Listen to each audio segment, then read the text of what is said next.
Testing. All right. I think we'll get going. We're a couple minutes after 4, and we want to get the show on the road here. So welcome, everybody, to the Institute on the Environment speaker series titled Making Change, Organizations and Sustainability. I'm Jeff Standish, and I manage corporate sustainability here at the Institute. And I just want to say a few quick words before introducing a couple other folks here that'll take the program forward. The Institute is a place where we work across disciplines. Some of you may be familiar with the Institute on the Environment. And that work is to build connective tissue between sectors and the university where a future is built that prospers both planet and people. Gatherings like this are very important for conducting that work. And this speaker series is one way that we are illustrating how we're driving impact forward. That is by engaging sustainability leaders of practice to connect the resources that we have here at our wonderful university with the real-world challenges that face us. So for those of you that are new to our IonE space, maybe haven't been here before, just one quick mention that restrooms are out to the atrium and take a right if you are not familiar with that.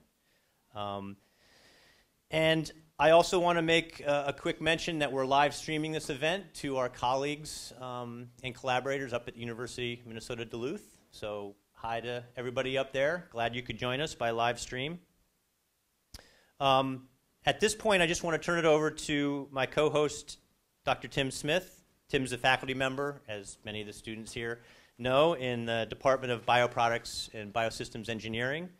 And he's also very heavily involved with a lot of activities here at the Institute on the Environment. Tim's going to give you a bit more context of the speaker series and introduce our guest. So, Tim? Great. Thanks, Jeff. Appreciate that. Welcome, everybody. Yeah, as Jeff said, our goal here today is one of a series of speakers that we're going to be bringing in over the next, I guess, month and a half or so. Part of this is obviously to bring external ideas, views of the world, ways towards change and transitions across the world, and as we're looking at issues of sustainability, how we might bring some of that to the university. We hope then that stimulates a whole bunch of new thought and a whole bunch of creative ideas that then we can also reciprocate back to our speakers and our guests. Obviously, we can't cover everything in a handful of talks, and certainly we can't handle everything today. But what we do have is a tremendous opportunity to have Deb here to speak with us about her experiences, really running one of, I think, the most creative and exciting experiments that we've really ever seen in sustainability in a corporate setting. She is a Minnesota native. Born and raised, degrees from Minnesota State University in Mankato, and degrees from St. Thomas, as well as executive degree at Harvard University. Worked at General Electric for 23 years. 28 years, my apologies. And working her way all the way up to running, like I said, one of the most creative and most interesting sustainability efforts that I think we've seen really in terms of centralized, focused on the topic. The program is called Eco-Imagination. She ran it for about 5 years before just recently stepping down. And just to give you some sense of that, GE invested $11 billion in that just in her time there alone in those 5 years and generated about $175 billion worth of revenue. So this is not a small venture.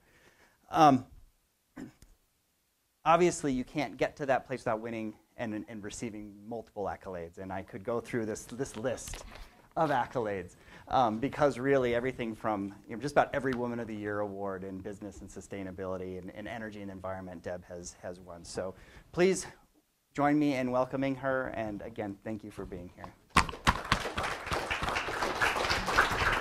I have to make sure my thing is on. Well, it's wonderful to be here. Thank you. Good afternoon. I am really delighted to spend some time with you, and I look forward to your questions, what's top of mind for all of you as we talk through this presentation today. First and foremost, You know, during our time, I really want to share with you my story about leading a global clean technology, innovation, and sustainability strategy, provide you with a little bit of context around how to drive that strategy across a large corporation and the positive impact it can make for both customers and the world. But before I do that, I thought it would be appropriate just to take a step back, do a little bit of stage setting around some of the drivers and what's happening in energy today. How is the energy transition happening? Because it is so important to align strategies like eco-imagination and sustainability strategies to big emerging trends like this and complex challenges to be solved. So let me first kick off. It's amazing how much the world and how quickly the status quo has changed over the last 18 months. We have seen remarkable change happening that has been significant across political, cultural, economic events that are shaping the U.S. as well as different parts of the world today. Whether it's populism, protectionism here in the United States or across in Europe, whether it's volatile oil prices, the rise of fake news, climate change accelerating. Look what's happened today. Stock market's down 800 points. We have a Category 5 hurricane. It's amazing the world we are living in, and it is for sure we're living in a VUCA world. Volatile, uncertain, complex, and ambiguous. But despite the VUCA world we're living, we are starting to see really positive things play out with the energy transition. And let's talk about that a little bit further. There are 4 big drivers of the energy transition. I call them the 4 Ds: decarbonization, decentralization, digitization, and disruption, mobility disruption. Let's take a deeper dive into each one of the Ds. Decarbonization today is being driven by competitive, clean energy. Unprecedented innovation has transpired around renewable energy technologies. That is driving costs down, and it is also driving market acceptance and adoption.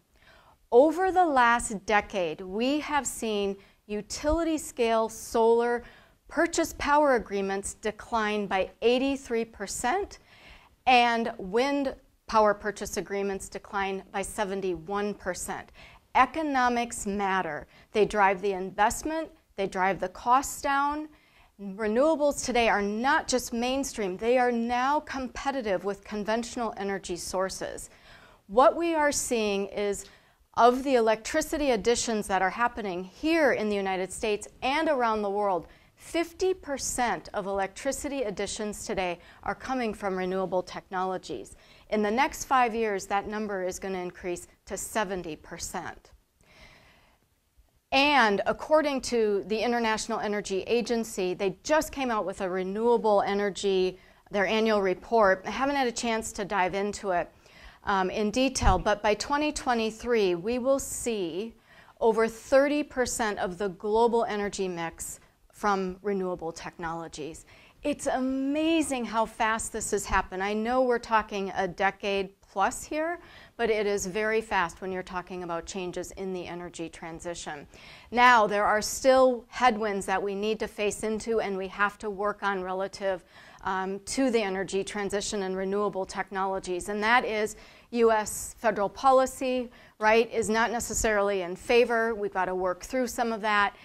Interest rates are rising today. We need to make sure that there continues to be investment in clean technology and projects here in the United States and around the world, as well as we need to make sure that the grid is ready to take on all these renewable technologies as well. If we can accomplish that, we will be making significant progress towards the transition in a low-carbon economy. So decentralization is continuing to happen and evolve. I believe we're going to live in what I call a hybrid world, a combination of centralized power plants with decentralized energy assets. We will have a combined mix. One of the leading technologies for decentralized energy is solar, but it is not the only. We are now seeing microgrids, battery storage, virtual power plants, all coming online.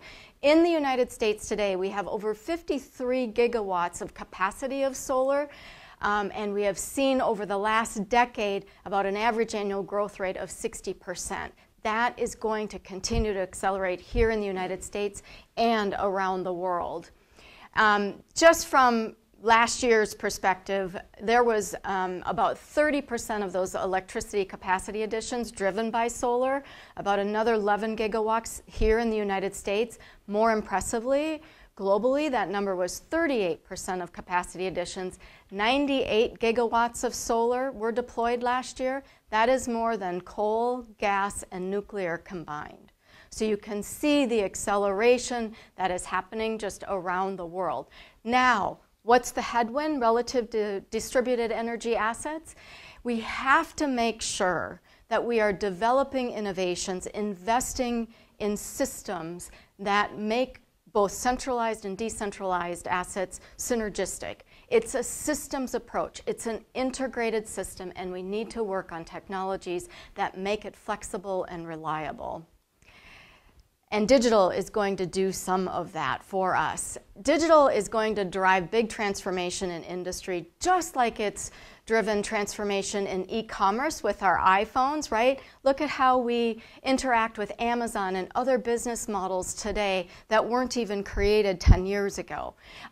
Industrial Internet of Things is now happening. It's real, and it is combined of sensors, big computing power, machine-to-machine learning, powerful analytics, all connected to the cloud that allows industry not just to manage assets, but their operations and global fleets. There will be over 50 billion connected machines coming online by 2020. That creates a tremendous opportunity to develop digital applications in industry.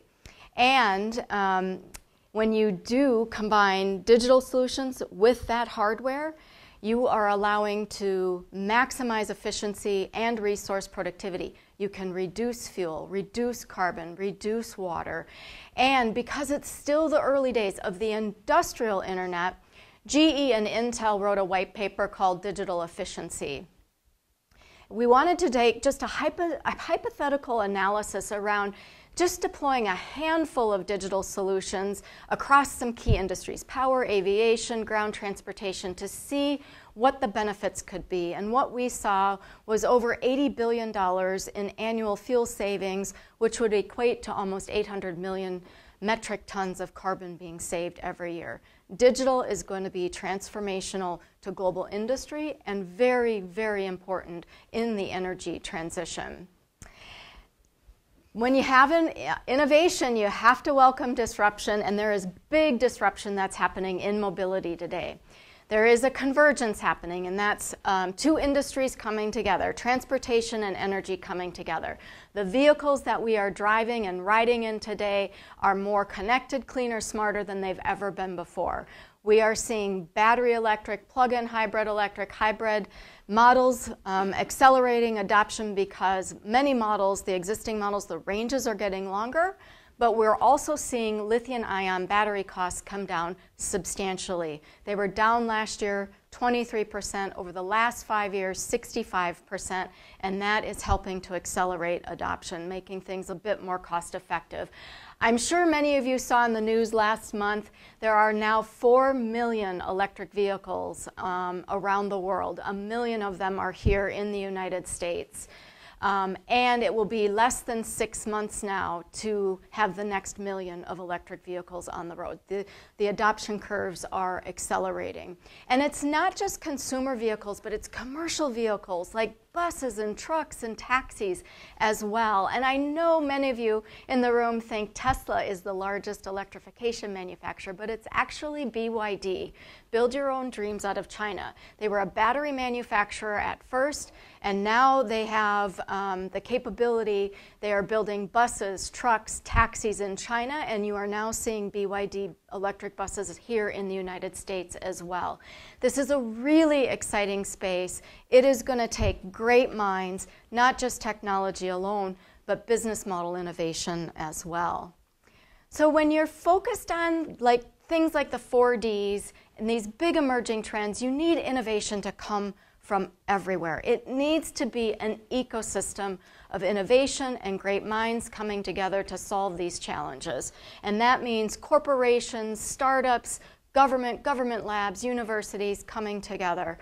And if you look at just a deep dive into each one of these areas, corporations are really here to help scale. They're here to drive those innovations, but adopt those innovations. And if you look at companies like Walmart, for example, last year they came out, they made a big public commitment, and they said, I'm going to take out a gigaton out of my supply chain by 2030. They don't know how they're going to get there. They need innovation to do that, but it sets a big goal for everybody to mobilize around and rally around. Walmart has also deployed over 1.5 million LED light bulbs in their stores today. They're marching towards 100% renewable energy. You have Google and Apple already running on 100% renewable energy, and 150 other companies that have signed up for that same commitment. Corporations can help you scale, and that drives down the cost in a big, big way. You also have startups. Startups help us with both technology and business innovation. In Germany and Australia, when you have a Sonnen battery, an energy storage unit in your home, it's collecting residential rooftop solar energy and storing it at your home, and you no longer need to be connected to the electric utility. Instead, what happens, your home uses the energy that it needs, and the excess goes into a virtual community that you share with others that have the same Sonnen battery in their house. And it's now being tested in Arizona. They're seeing if it works in the US markets as well. So it's a very interesting, not just technology, but business model as well. And of course you have the government labs, the universities, all incubating amazing technology and digital solutions, new materials that can be deployed. But my point of all of this is you really need all of these stakeholders working together on some of these tough challenges.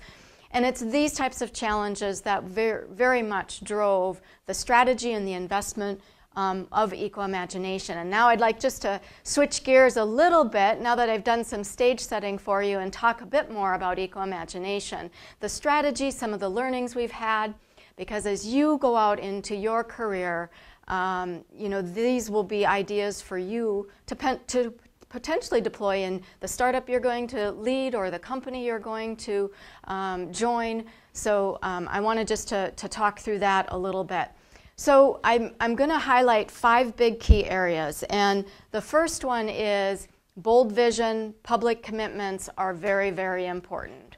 So Eco-Imagination was launched back in 2005.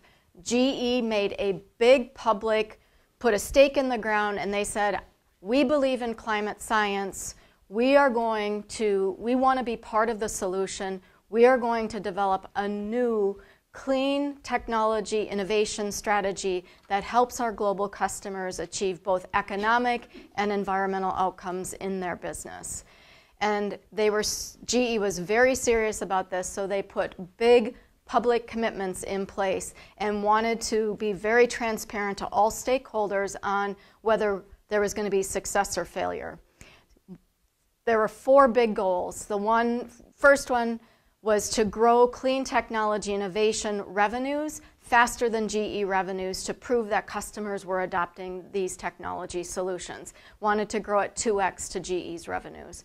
Wanted to invest $25 billion in innovation by 2020 in Eco-Imagination solutions. We also wanted to reduce our own environmental footprint in the company, reducing greenhouse gas emissions and fresh water use. Now, I know as students, you say, well, of course you have to do this strategy. It's so obvious. But back in 2005, it wasn't so obvious. And there was a lot of feedback from inside and outside stakeholders that said, GE, this is a waste of time. Your customers are not going to like this, and you are going to end up looking very, very silly. And we had a chairman that was very courageous and moved forward. And it's not anything what was expected. It didn't work out like that at all. Instead, Eco-Imagination has been one of the most proven and successful company-wide strategies for GE. And it was one of bold vision, big public commitments, and just relentless investment in innovation. So where are we? What are the numbers look like today? So at the end of last year, GE had invested $22.5 billion in eco-imagination innovation.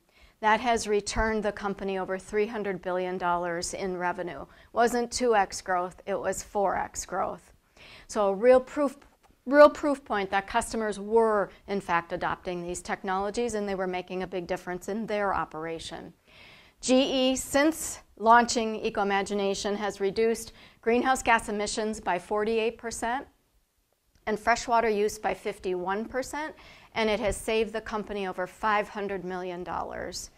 So I'm biased. I led the strategy. I wanted to share with you just some of the beginnings of it, the journey of it, the investment, because as the evolution of eco-imagination happens, I think there's two things for all of you to think about. There's some inspiration in this type of strategy, but there's also a roadmap of how it was approached at GE, some of the successes and the lessons learned along the way, because whether it's the energy transition or the water energy nexus or food innovation, there are problems and challenges to be solved in the world. And many of you will be tackling those in your career. So last page, big vision, public commitments. Second thing is the strategy needs to be aligned to those big emerging trends and customer outcomes. It is so important to connect the dots between the work that you are doing and the actual impact that it is going to make. And being connected externally is very important. And I thought it would just be fun to share with you the top 10 eco-imagination solutions. I forgot to share on the last page. There are 80 different eco-imagination solutions across 8 industries in the eco-imagination portfolio today. And so this is just the top 10 solutions I chose and the impact that GE is helping customers today. They've been able to help customers reduce 5.5 gigatons of carbon with these technologies, 1.3 billion gallons of water, and 3.5 billion in cost savings. Connecting those dots, really driving customer outcomes is where the rubber hits the road in these types of strategies. When we launched eco-imagination, it was a business strategy. We were always externally focused, and we ensured that by putting an external eco-imagination advisory board in place.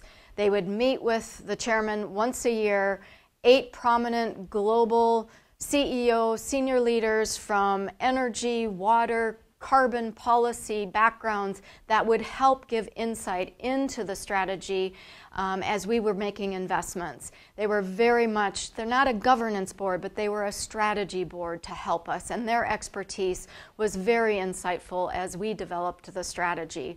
We also did eco-imagination treasure hunts. GE's resources would go into customers' operations, and we'd look for opportunities to identify waste around water and energy and help them deploy more efficient technology solutions, saving them money and reducing emissions for them. But this is just a great example of the impact, the positive impact that can be made both economic and environmentally for customers through a strategy like eco-imagination. 3, the strategy needs to go across the enterprise. It cannot just be in a silo. When you are looking at big global emerging trends like the 4Ds of the energy transition, they are across industries and sectors, and corporations need to recognize that. It is not just sustainability off in the corner with communications. It is in the fabric of the culture of the organization and across the enterprise. Those investments today, when you think about it, it's not always just about creating a product. It is about creating a system solution. And as I mentioned, you look at like electric vehicles, it is a convergence of industries coming together. So it's so important to be across the entire business. Eco-imagination pushed the boundaries to maximize efficiency, reduce cost, and reduce emissions across all of GE's business units. Locomotives, aircraft engines, healthcare, power, renewables, across all of those businesses. And the Eco-Imagination solutions are the most efficient solutions in the GE portfolio, but they are also many times best in class in their industry as well. This didn't happen by accident. From the time the strategy was launched, we had a global organization, a team, corporate team that drove the strategy across the company. There was an Eco-Imagination leader in all of the business units, as well as some of the key functions like environmental health and safety, who helped us greatly with our own environmental footprint, government affairs, the Global Research Center where the innovation and R&D was happening. But we were one global team, integrated and aligned to deliver those Eco-Imagination public commitments, along with working with customers every single day to help achieve that. So on the page here just highlights some of the most recent Eco-Imagination innovations around that are enabling the energy transition today. I don't have a lot of time to go through all of it with you, but digital wind farm, silicon carbide solar inverters, the most efficient, largest gas turbine power technology. There is a variety that is enabling the energy transition today. A lot of this happens, this big technology, through our Global Research Center. There are thousands of scientists and engineers that are working on those technology breakthroughs and innovations for both GE and Eco-Imagination. So the fourth big thing is you have to embrace change.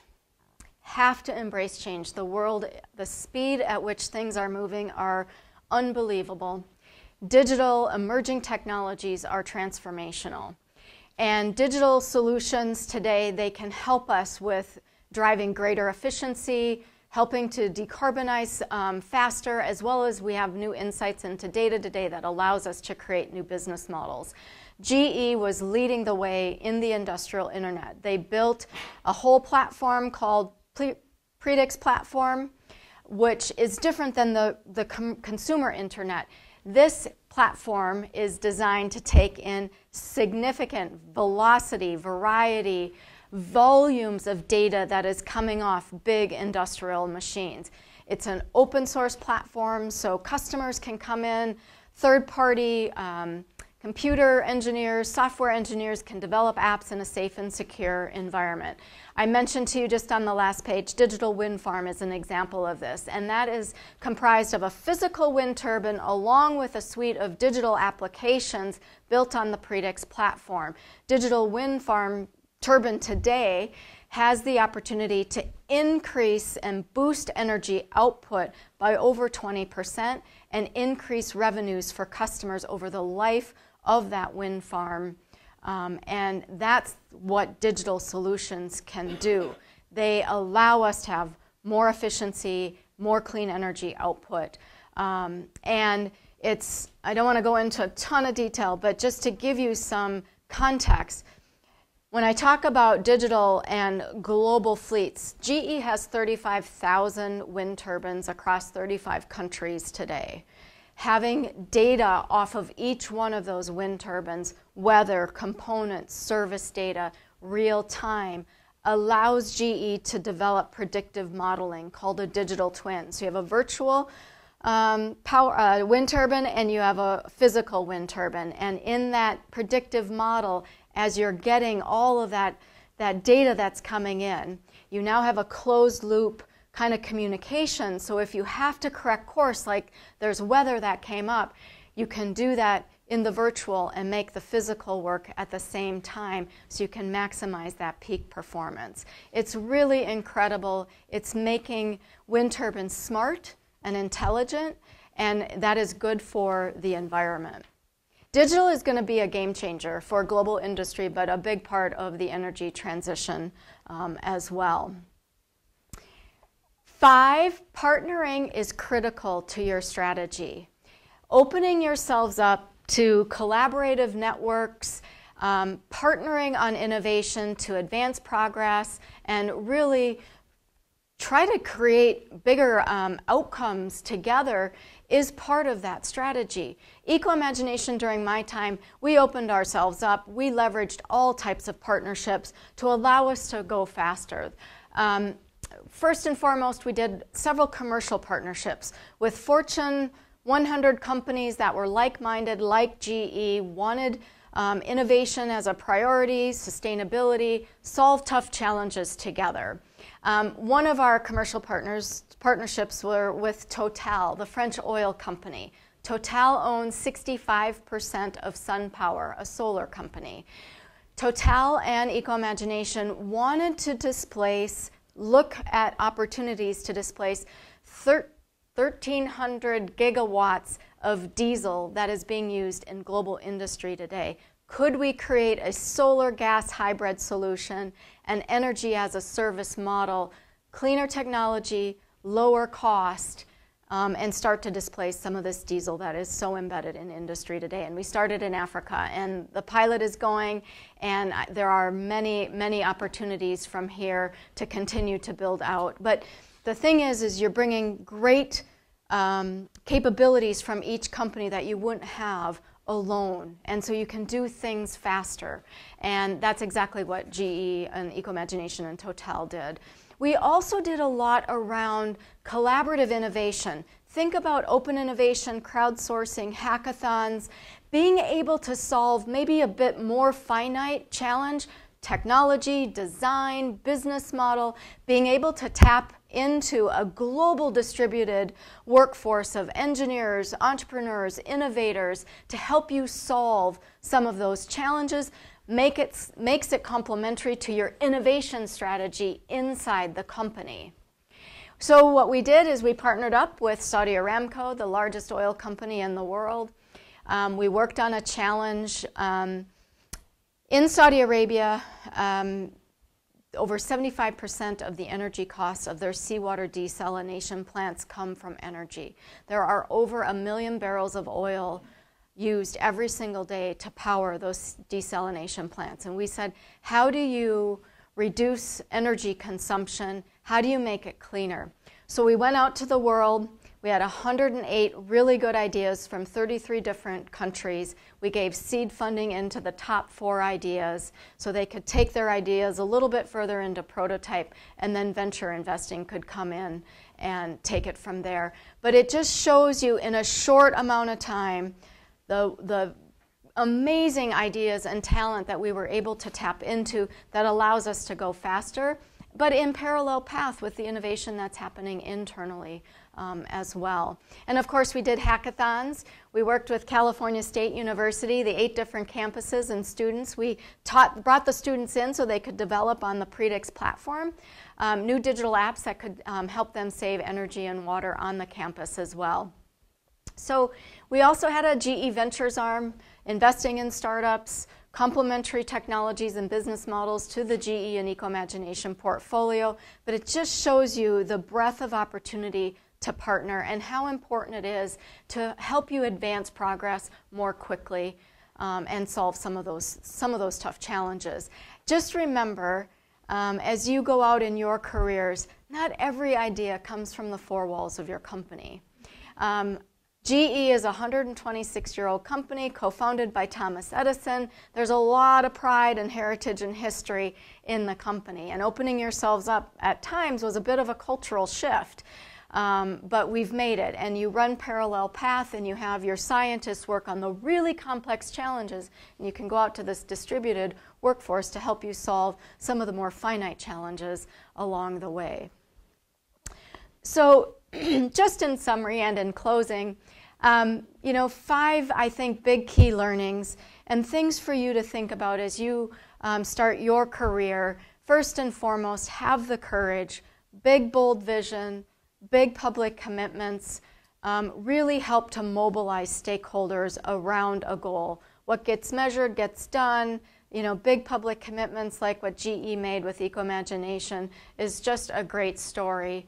And really has made a difference. But it's not just GE alone. I shared Walmart with Project Gigaton as well. Those big commitments really rally the troops to move forward. Second, make sure the strategy is aligned externally and it's connected to customers. Those customer outcomes are so important.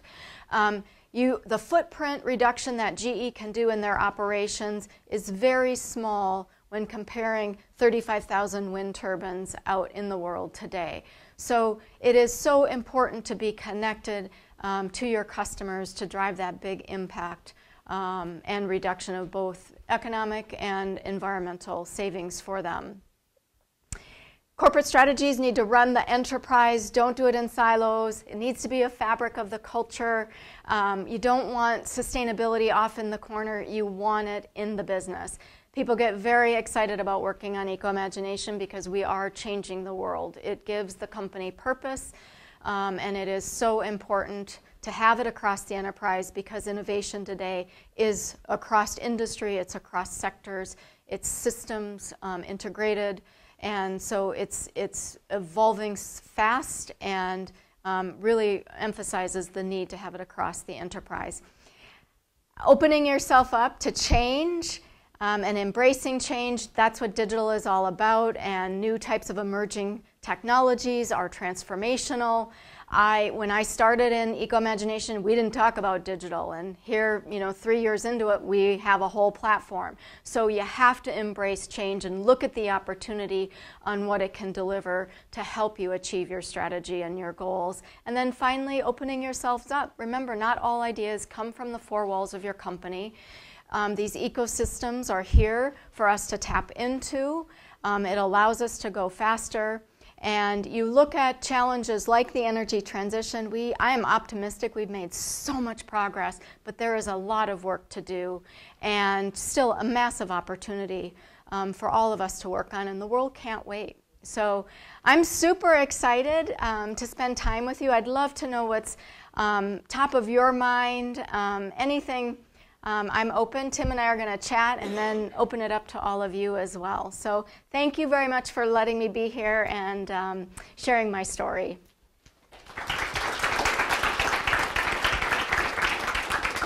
Oh. Oh, yeah. So thank you very much. That was really fantastic. We're going to definitely open it up to questions in a second. I'm going to go ahead and sort of warm the room up a minute. Handful of questions before we go there. And we have about 25 minutes or so I think we're in pretty good shape.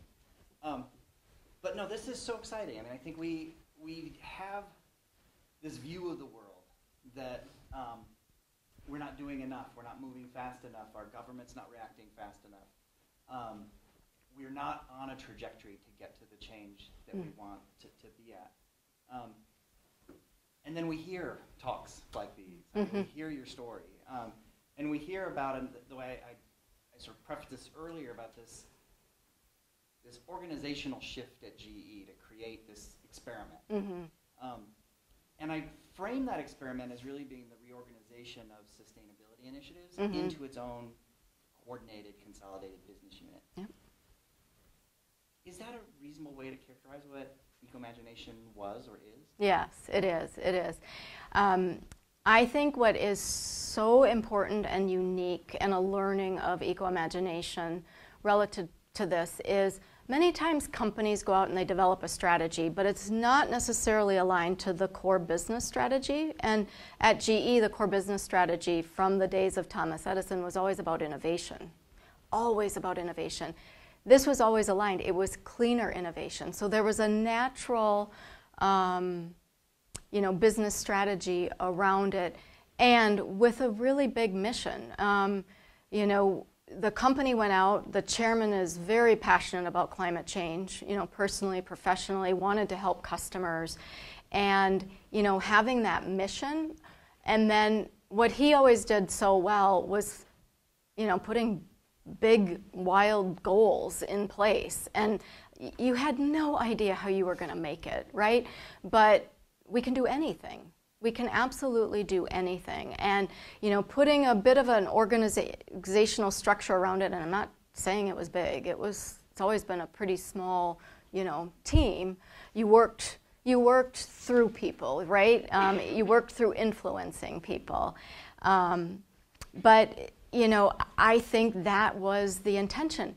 And, you know, just to share a little bit more inside baseball, when it was first launched, so this is 2005, and I know you were very young at that time, but 2005, so 13 years ago, I think when Jeff Immelt, the chairman, you know, was ready to launch the program, he kind of thought, you know, 50% of this is going to be innovation that I can drive, I'm good at, I can scale, I can help customers, and then 50% of it is going to be driven from policy, right? Climate policy, energy policy, climate science was real.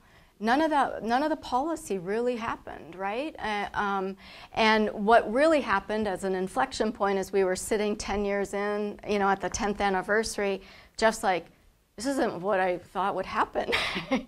And it's like, it isn't, but it's amazing the innovation that's transpired out of a strategy and a commitment like Eco-Imagination. And, you know, just it resulted in some pretty significant success and impact. And, you know, today customers love it. Like over half of the R&D investment that goes into GE is in Eco-Imagination today, so.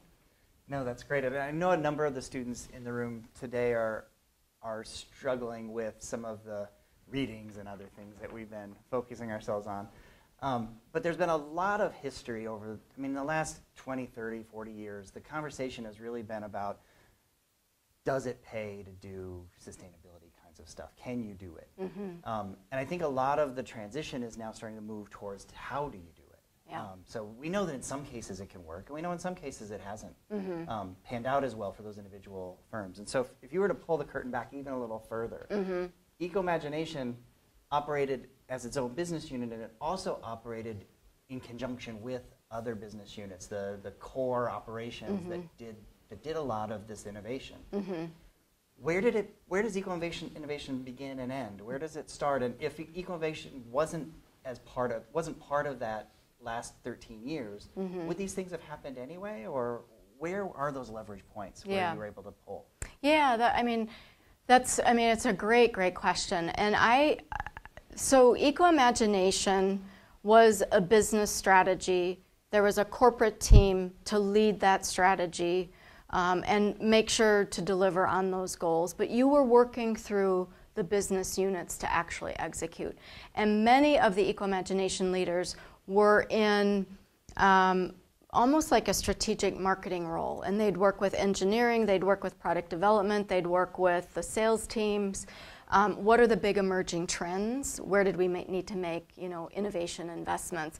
Because if you think about the businesses that GE is in, power plants, railroads, aviation, highly regulated, right? Highly regulated industries. So they are all facing some policy or regulatory type of issues. How do we help solve that? What's the right time? When does that technology need to be deployed? You need to be smart and very much looking around corners for customers. But it was integrated. I think, you know, like any corporate strategy, I've been in a business, I've been in corporate strategy, you always have a little bit of rub. Corporate, you're not going to tell me what to do. But, you know, the approach that I always took was my resources, my time, my energy is all to help the businesses be most successful. And that worked fairly well over the years when I was leading the strategy. Always working on, you know, with customers, you know, to make it real.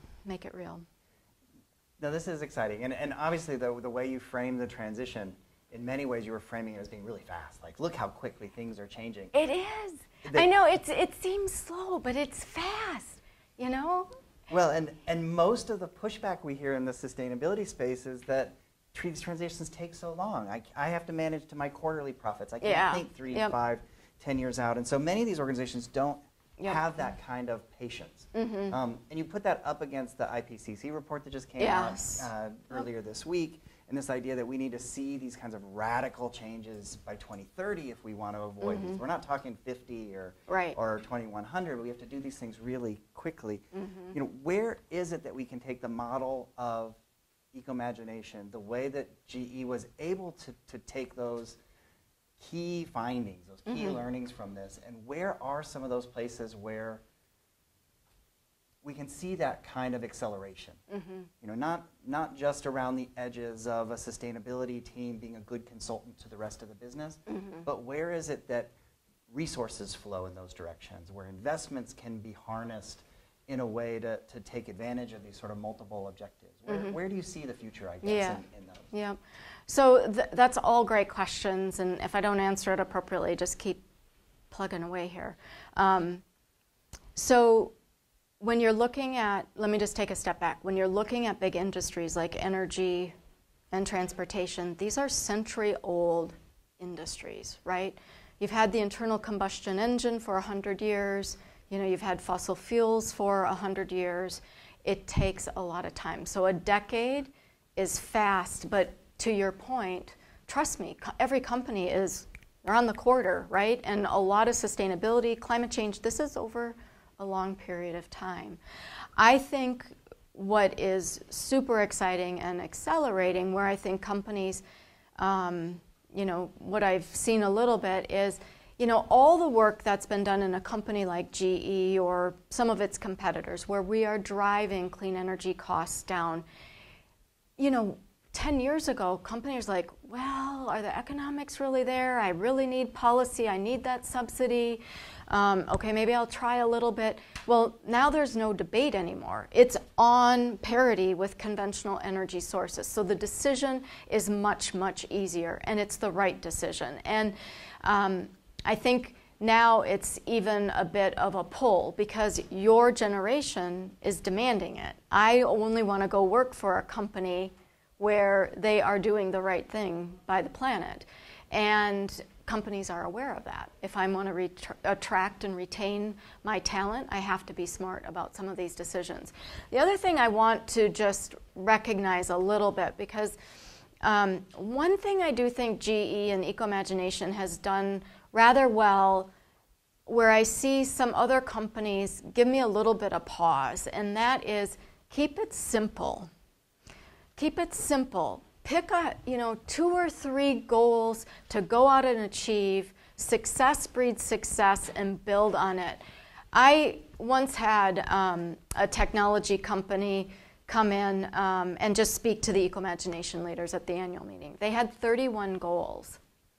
And, you know, I just said, how do you even manage? What's important, what's not important? So, you know, just keeping the strategy simple, chomping away to achieve those goals, I think is really, really important. But I just think nowadays, Tim, like, you know, all the work that's gone in, you know, to something like clean energy makes it easier to adopt, right? But, you know, I also was really fortunate because the chairman of the company, I mean, I was his trusted advisor. I was accountable to him. You know, he was the biggest champion, and that does help in companies as well. But I do think even with having a champion like that, I think the employee base is pulling. They want this.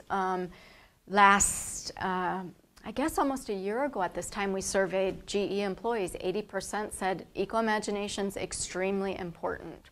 20%, you know, said somewhat important. So, you know, not off the rails, but you know, you get different people that, you know, yes, it's important. No, it's not. It doesn't impact their daily life at GE or whatever it may be. But you're just seeing, you know, employees really pull for it.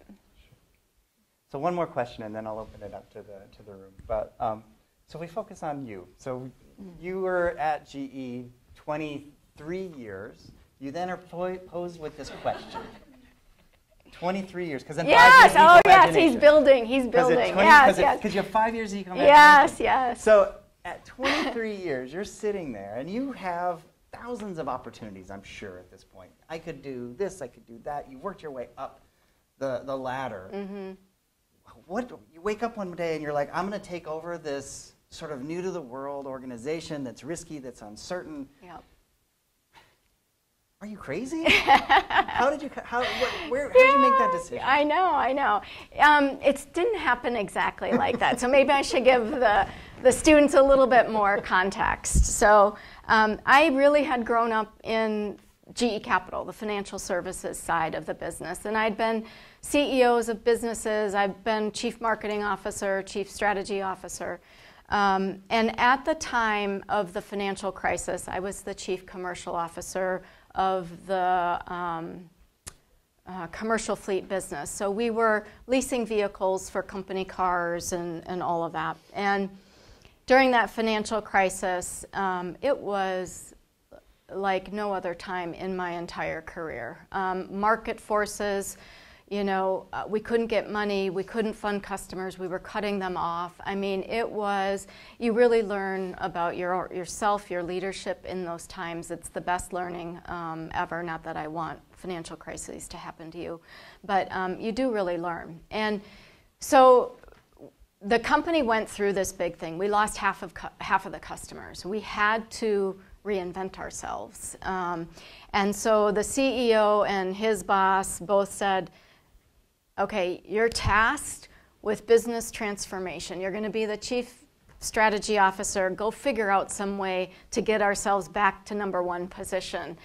And so it was the first time that I had to think about, wow, we have something different at GE Capital. We have this big industrial, other side of us. No other competitor has that. Electric vehicles were just starting. This was the bleeding edge of electric vehicles. Think about 2009, so almost 10 years ago. We're starting to see some of that technology sprout.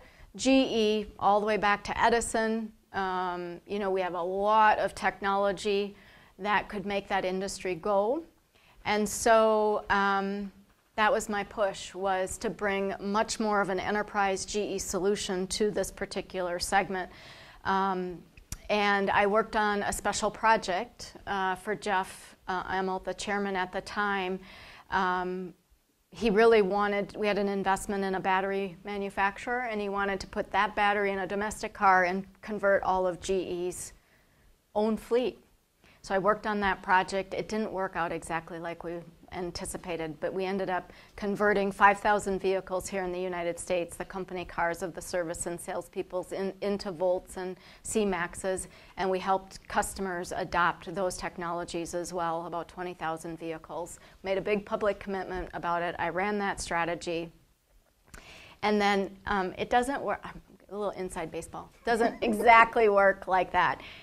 You get called and you're told, you're going to be the Eco-Imagination leader, and you say, yes. But you know what? It was a win-win. I mean, it was so exciting. Many times you don't have the opportunity inside a company like GE. Financial services and the industrial side are like two different companies. You don't really cross-pollinate. I mean, the backgrounds are so different. I have an MBA. I'm not an engineer. And this was an opportunity to bridge, and honestly, it was like a career highlight for myself to be able to lead a strategy like that across a pretty significant company, be a thought leader for the company, and really drive some impactful change, and have the opportunity to speak to you about it. So that's a long-winded story, but it was kind of a soft shoe with, I was the chief strategy officer first and then got pulled up to Eco-Imagination. Fantastic. Thank you for that. So let's open it up to some questions. Any questions in the room? We'll use a microphone. If you audience online. Thanks, Jeff. You mentioned that the policy never got to where you guys thought it would. Do you think if those policies would have came into place, Eco-Imagination would have been as successful, or would you have some problems due to policies? Yeah, no, I think the initial thought was, climate science was coming out. We figured that there would be policy around just climate change, right? Like customers would say, just think of like a carbon tax or something like that where you would have to change. I've got to change out a gas plant. I need to go to renewables, and that's going to help accelerate clean technology strategies. None of that happened. I think the intention was that that type of policy would come in place, and the adoption of that technology would happen faster than expected. But it didn't. And to be honest with you. Like, I think some of the, I shouldn't say there isn't any. There is the production tax credit that was put in place for wind turbines, and the investment tax credit for solar. Those things were very, very helpful because new technology there's always that cost curve that you need to kind of, manage through. And companies like GE, they've got iteration cycles of innovation. We're focused all the time on, taking the cost out. But those policies are really important in new technology. You need it now for, energy storage and other things that are fairly new coming to market. But I think that was the intention. Could you have gone faster?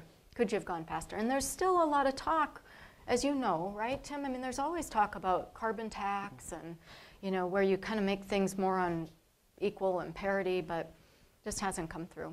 And as a matter of fact, in this administration, you have kind of different thinking.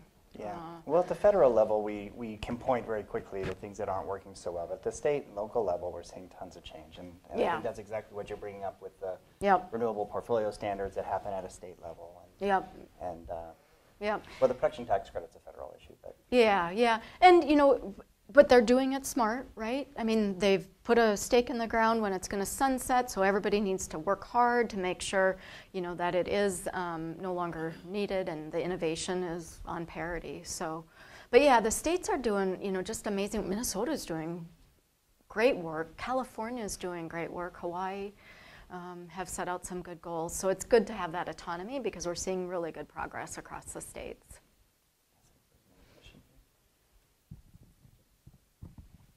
So GE as a company recently has not been doing very well, and their share price has been pretty low comparatively. Yep. It's kind of a multi-part question.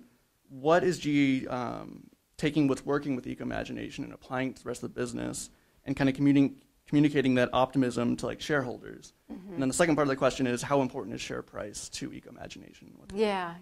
No, that's a good question. Yeah, the company is definitely going through a transition period. Jeff Immelt is gone. The CEO that replaced him, John Flannery, is now gone as well, and you have an outsider for the very first time running the company. So I can't speak very much about that, but when Eco-Imagination was first launched, the investors were very, very interested. And investors today are very interested in companies' ESG strategies. And so it's becoming a hotter topic than ever. What is your plan? Does it move the stock price? I don't, on a day-to-day basis, I don't know. I mean, I've never been asked, that particular question. I have been asked to sit in front, and have dialogue with investors, explain the strategy, what we're doing.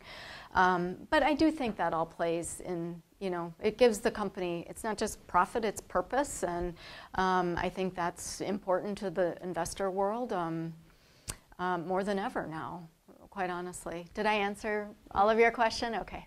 Just as a follow-up, I mean, these companies see this all the time, the sort of ebb and flow of when leadership changes, there are different priorities and different commitments. We've seen it in Walmart. We've seen it. Yep. I'm guessing we'll see it in Unilever when we eventually get when there. Paul Pullman leaves, right? I mean, So what's your sense of that in terms of how these programs can continue to be important parts of organizations? Yeah. You know what? Like I said, right? Some of these. So let's just take a step back. At GE, there is no longer like a corporate Eco-Imagination team. After 13 years and transition to, with CEOs, John, I think, thought it's in the DNA and the businesses can, really move forward. And I think that's a fair strategy, right? I mean, you do things up at corporate to really drive the change. They still have the big public commitments that they, I'm sure, are marching towards by 2020. But, there's always time for potential change. I think that, at the foundation, GE is focused on, clean innovation today, right? I just think that continues to go. It's unfortunate, at times, like if the brand, there's always egos, right? So one chairman started something and the other chairman wants to create her own thing. So you need to work through some of that. But I do think the fabric and the strategy of eco-imagination will continue to live and breathe inside the company. You just won't have it at the top, the branding of it all the time. Yeah.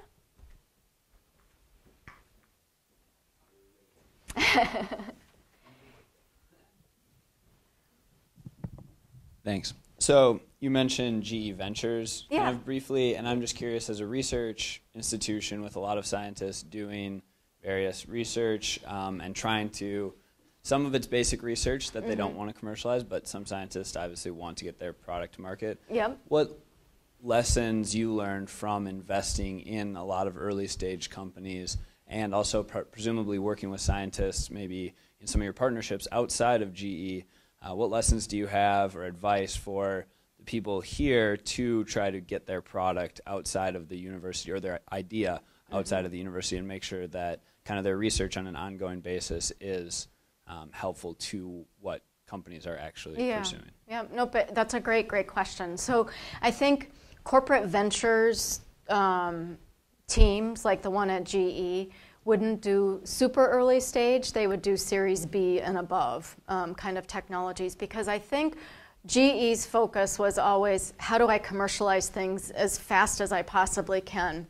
We had a big partnership with Stanford University, the GCEP program, which is global climate, I don't know, but it was really, really, really early stage, like really early stage, and that didn't work super well with GE, just because there's just so much innovation that's happening, and you're just trying to commercialize things that are a little bit further along. So I think it's important, to be partnered up with the corporate ventures teams that do want to play more in the seed to the A series. Everybody kind of has their strike zone of where they want to play, so it's identifying those. But there's so many accelerators out there and incubators, like companies like Techstars, that are helping these companies, bring give them access to corporations,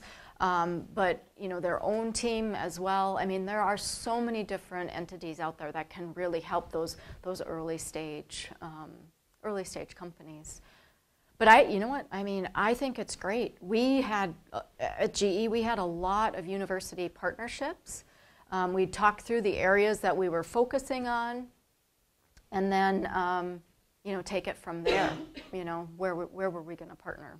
So, yeah.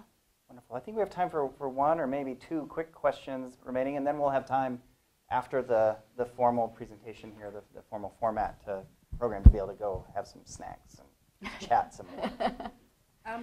Could you elaborate more how GE or just other companies in general could use these IT platform systems? Because obviously, like, a lot of companies use SAP or Oracle or smaller ERP systems for data analytics, but like, how exactly is that so innovative to changing from like GE's sustainability perspective? Yeah. So like what you're talking about a bit, like SAP and ERP systems, is really a lot for the operations of the company, which I think can be helpful on accounting and reporting and all of that. Some of the things that are getting built on the Predix platform are around digital apps that can make the power plant much more efficient. The wind turbine or the gas turbine, or making the grid more flexible, having some type of digital app. So a little bit more around not only just the operations itself, but the fleet and the intersection of having technologies come together is really around the industrial internet and the platform that GE has built. If you think about like when a jet engine, like a jet flies on one flight, there's like a terabyte of data off of one of those engines. I mean, it's just massive. There's no way you can look at all of that data. But that's what the industrial internet is doing, is helping to synthesize what are those insights to build new business models, grab more efficiency out of the existing engine. So it's that type of thing, not just like something that's working through like an accounting system or Yeah, and there's a bunch of research happening at the university here around developing those kinds of software solutions. So when you have a field of turbines out in on some farmer's field, as the wind shifts, there's only so much you can do with the turbine placement once it's in the ground. But the software that's operating how much you tilt this blade or that blade, or how you position the head this way or that way, is not only individual to that turbine but to the whole field. And so how you build that software into it can significantly increase the efficiency of those systems. So it's exciting to see what you're doing in 130,000 turbines as opposed to 35,000 across 35 countries. It's pretty incredible. And we're doing the same stuff, like on locomotives and jet engines and just a variety of things. And specifically, Tim, here at the university, there was a project recently looking at how snowfall could be used to model the turbulence behind these turbines. It's really cool work. Natural lab, basically. Yeah. We did, it's funny, you can probably Google it. It was a couple years ago. It's called Eco Rotor. And we put this big, it looked like a UFO, like it was 12,000 pounds or I don't know what. It was like this big old, like half-circle steel thing, and you put it on the front side of the wind turbine, and we put it out in Tehachapi Desert because we were trying to see, you want the wind to go to the tip of the blade, not at the center of the blade. That's how you maximize things. And so they put this eco rotor on to go test it. And I mean, seriously, we had a social media frenzy around it, naming the wind turbine. What do you think this is? It's a UFO. But it really helped us from the physics, the future physics of wind turbines. Some pretty creative stuff, that was done. Just testing, just fun things if you want to Google it ever. Wonderful. Well, I think we should probably wrap it up at that point. Please join me again in thanking. Thank you. Thank you. Also, please stick around. There's some little treats and coffee and stuff in the back, but it's just more so an opportunity to talk a little bit more informally with Deb and others in the room. So. And just a quick parting comment. We'll be back here next week at 4 o'clock. Chris Lamb will be our speaker. Chris is the Director of Strategic Initiatives, the Earth Institute from Columbia University. So at this point, the live stream will be closed off. So thanks, Duluth, for joining us, and we'll see you next week. Thank you.